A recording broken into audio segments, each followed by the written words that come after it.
Olá, meus queridos, a paz do Senhor Jesus, estamos juntos mais um dia para o nosso vídeo.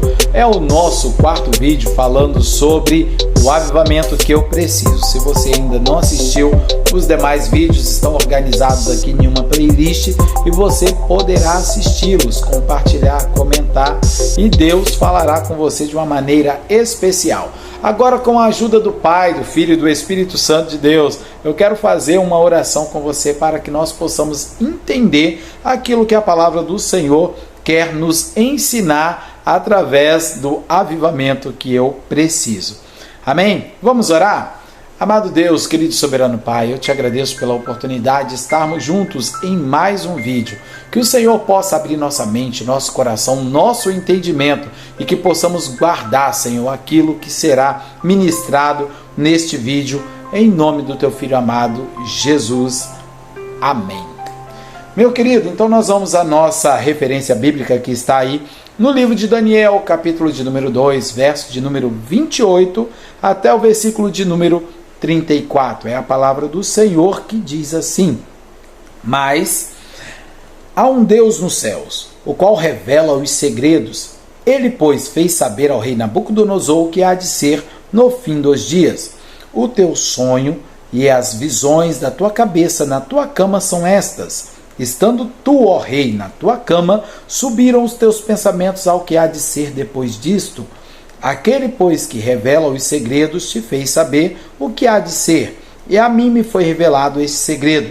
Não porque haja em mim mais sabedoria do que em todos os viventes, mas para que a interpretação se fizesse saber ao rei, e para que entendesses os pensamentos do teu coração. Tu, ó rei, estavas vendo, e eis aqui uma grande estátua. Essa estátua, que era grande e cujo esplendor era excelente, estava em pé diante de ti, e a sua vista era terrível. A cabeça daquela estátua era de ouro fino, e o seu peito e os seus braços de prata, o seu ventre e as suas coxas de cobre, as pernas de ferro, e os seus pés em parte de ferro e em parte de barro. Estavas vendo isso, quando uma pedra foi cortada sem mão, a qual feriu a estátua nos pés de ferro e de barro, e os esmiuçou. Meu querido, para que nós possamos entender isso aqui, nós precisamos fazer menção da passagem do livro de Ageu, capítulo de número 2, versículo de número 20, que diz assim, olha: E veio a palavra do Senhor segunda vez a Ageu, aos 24 do mês, dizendo: Fala a Zorobabel, príncipe de Judá, dizendo: Farei tremer os céus e a terra. Isso aqui já é fazendo menção ao cumprimento do sonho que foi revelado por Daniel e que Deus deu ao rei Nabucodonosor, ok? E derribarei o trono dos reinos, e destruirei a força dos reinos das nações, e destruirei o carro e os que nele se assentam, e os cavalos e os que andam montados neles cairão, cada um pela espada do seu irmão. O que é que Deus está falando aqui? Que ele vai abater os reinos da terra. Não haverá mais reis sobre a terra. É isso que o Senhor está falando. Através dos impérios que regiam ali toda a terra, o Senhor está falando assim: eu vou demolir, eu vou acabar. E isso é o cumprimento da visão que o Senhor deu a Nabucodonosor em sonhos. Continuando o texto aqui de Ageu capítulo 2, versículo de número 23. Naquele dia, diz o Senhor dos Exércitos: Te tomarei, ó Zorobabel, filho de Sealtiel, servo meu, diz o Senhor, e te farei como um anel de selar, porque te escolhi, diz o Senhor dos Exércitos. Quem é Zorobabel? Descendente direto de Davi, porque o rei Josias, ele havia sido levado cativo para a Babilônia, e ali teve os seus descendentes, até que chegou no seu sucessor, que foi Zorobabel. Assim como Deus faz aliança com a nação de Israel de retornarem ao seu lugar, foi necessário Deus reforçar nas mãos de Zorobabel essa aliança, porque Deus retoma a aliança com a casa de Davi através de Zorobabel. É simplesmente para que ele possa saber que havia já uma aliança que havia sido feita por Deus desde muito tempo a Davi, e que estava chegando o tempo de Deus cumprir essa aliança, ok? Dito isso, nós precisamos entender que existem fases, e essas fases nós podemos dizer aí que são as fases da glória da segunda casa, e Deus cumpre isso de maneira linda, de uma maneira direta para com Israel, e não somente com Israel, com o mundo secular também, porque assim como Deus organiza a casa para o nascimento de Jesus e chama Zorobabel a essa responsabilidade de que vai cumprir Zorobabel, e em tempo determinado, conforme nós lemos aqui, te farei como um anel de selar, porque te escolhi, diz o Senhor dos Exércitos. Mas o Senhor Deus está fazendo menção a quê? Já que ao mesmo tempo que ele fala de que impérios serão derrubados, reinos serão derrubados, ele está fazendo menção do nascimento de Jesus Cristo, o Rei dos Reis, o Senhor dos Senhores, o descendente direto de Davi. Isso aqui, relacionado à visão que Daniel tem, é exatamente o do versículo de número 34, que diz assim, olha, estavas vendo isso quando uma pedra foi cortada sem mão, a qual feriu a estátua nos pés de ferro e de barro e os esmiuçou, ok? Entendendo um pouquinho sobre as principais fases da glória da segunda casa, é claro que existem outras que nós vamos citar aqui, mas para mim a principal fase da glória da segunda casa, e também pela palavra do Senhor, se dá pelo nascimento de Jesus, porque se nós formos pegar a passagem de Filipenses, capítulo de número 2, versículo de número 6, vai falar exatamente que sendo Deus, Jesus Cristo, sendo Deus, não teve usurpação ser igual a Deus. E pelo contrário, ele abriu mão de tudo o que era seu e tomou a natureza de servo, tornando-se assim igual aos seres humanos e vivendo a vida comum de um ser humano. Eu tenho aqui a Bíblia Linguagem de hoje, que é a qual eu estou tomando por base de referência desse versículo.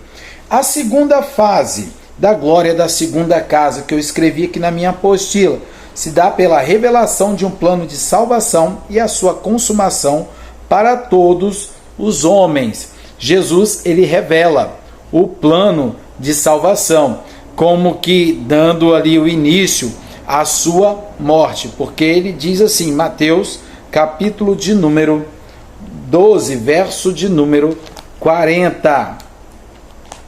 Mateus 12, versículo de número 40.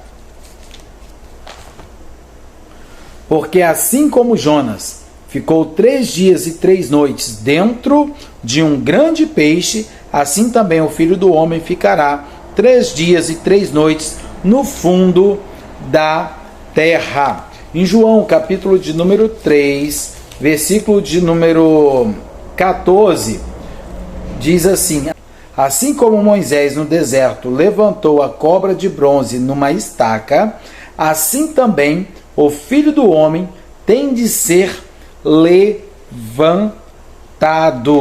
ok?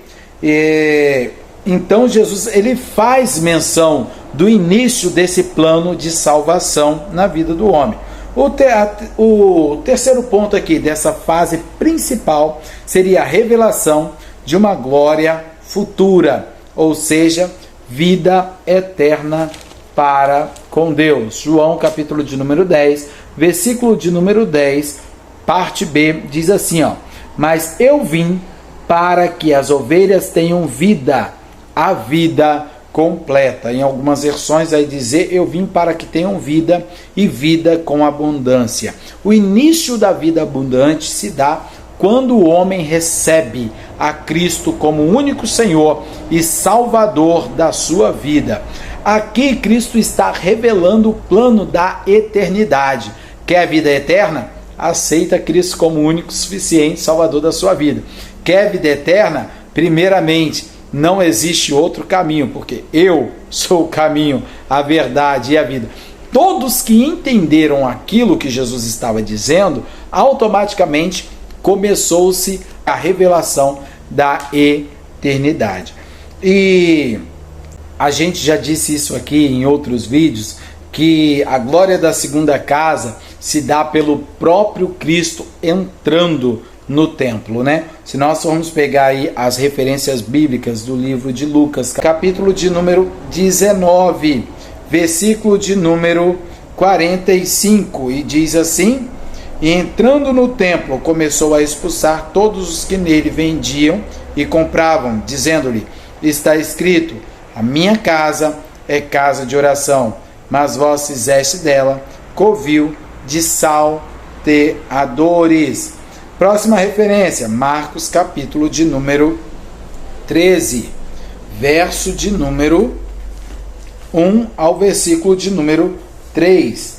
E diz assim a palavra do Senhor: e saindo ele do templo, disse-lhe um dos seus discípulos: mestre, olha que pedras e que edifícios. E respondendo Jesus disse-lhes: vês este grande edifício? Não ficarás pedra sobre pedra que não seja derribada. E assentando-se ele no Monte das Oliveiras, defronte do templo, Pedro, Tiago, João e André lhe perguntaram em particular. Ou seja, o maior dos avivamentos foi exatamente o próprio Deus entrando, pisando na nave do templo, pregando, curando, libertando os oprimidos, anunciando o ano aceitável do Senhor.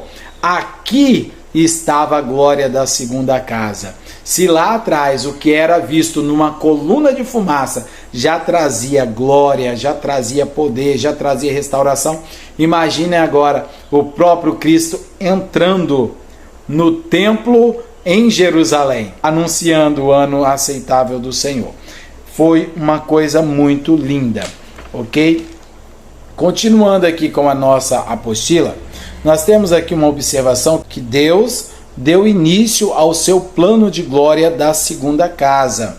Eu escrevi aqui alguns tópicos, e um deles é: abatendo a Babilônia com a invasão do Império Medo-Persa, no ano de 539 a 331 antes de Cristo. O segundo ponto aí: tocou e despertou o coração de Ciro, rei da Pérsia, para que esse fizesse um decreto e libertasse o povo de Israel, fazendo-os retornar para a sua terra, para Judá, para Jerusalém. Terceiro ponto: Deus restituiu a Israel por mãos de Ciro suas casas, muros e o templo, mas não o templo luxuoso como o de Salomão. Esse terceiro ponto que eu escrevi aqui, ele é até um pouco parecido com o segundo, mas só que ele se diferencia um pouco. Por quê? Um fala do decreto que foi feito por mãos de Ciro para o povo de Jerusalém retornar ao seu lugar. E o outro fala exatamente que Ciro restituiu a Judá para que eles reconstruíssem a cidade novamente, ok?